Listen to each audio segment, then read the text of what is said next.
Hello friends, आपका फिर से एक बार स्वागत है मेरे YouTube channel one two one अनसुनी स्टोरी में। दोस्तों, कैसे हैं आप? आई होप कि सभी ठीक ही होंगे। दोस्तों, आज मैं लाया हूं आपके लिए एक मज़ेदार सपने की कहानी जो शायद ही आपने कभी देखा या सुना होगा। यदि ये जानकारी आपको अच्छी लगे तो ज़्यादा से ज़्यादा लाइक एंड शेयर करें। और हाँ दोस्तों, जो भी मेरे चैनल पर नए हैं तो दोस्तों मेरे चैनल को अभी सब्सक्राइब कर लें, जिसके कोई पैसे नहीं लगते हैं।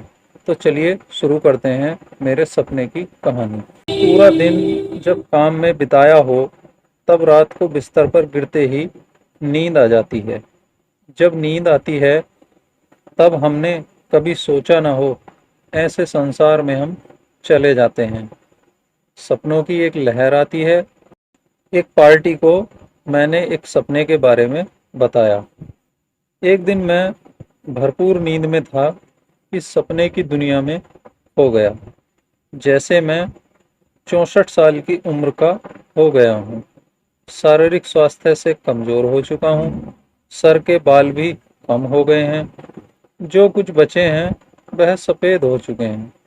मुंह पर हालातों की झुर्रियाँ दिखाई दे रही हैं।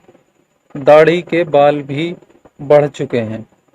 ऐसे कमज़ोर शरीर के साथ मैं अपने घर में बैठा था।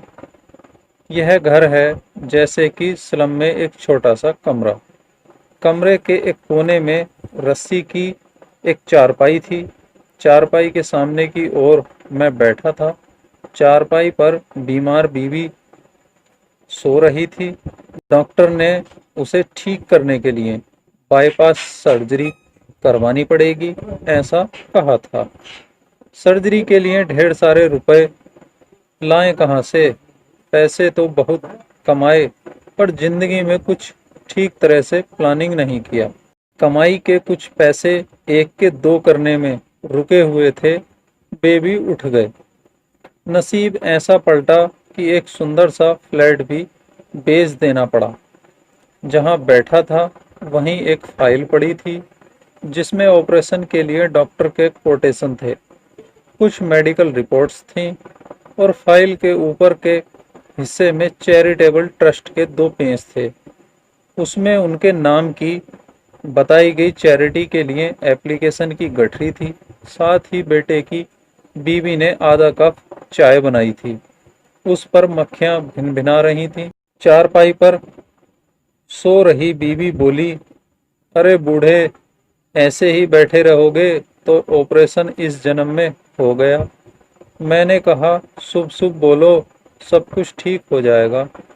तुम बेफिक्र रहो। मैं अभी चैरिटेबल ट्रस्ट में ऑपरेशन के लिए एप्लीकेशन देने जाता हूँ। बस से जाने के लिए रुपयों की ज़रूरत थी, इसीलिए बैठा हूँ।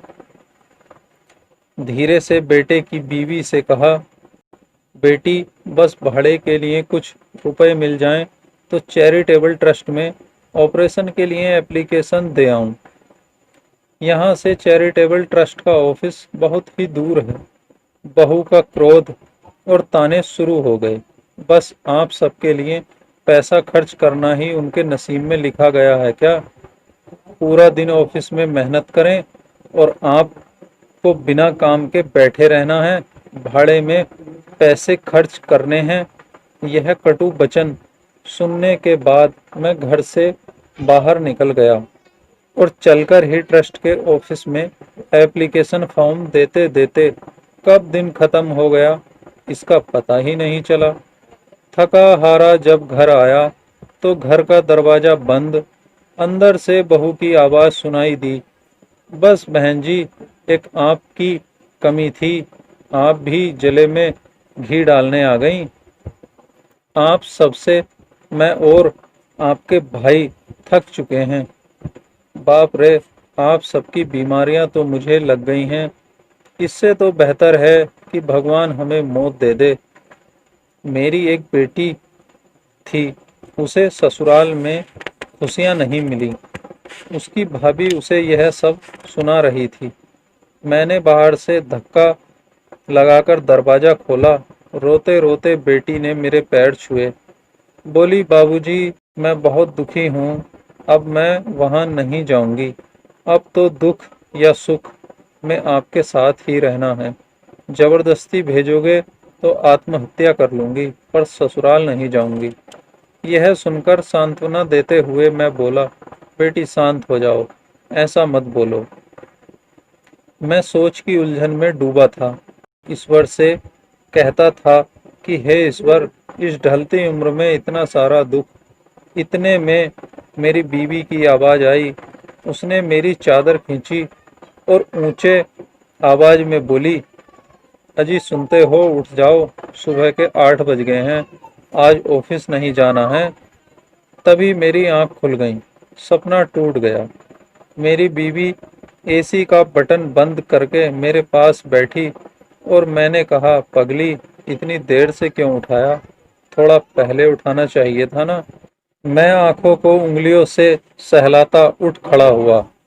क्या बताऊं आपको, ऐसा भयानक सपना ईश्वर किसी दुश्मन को भी ऐसे दिन न दिखाए।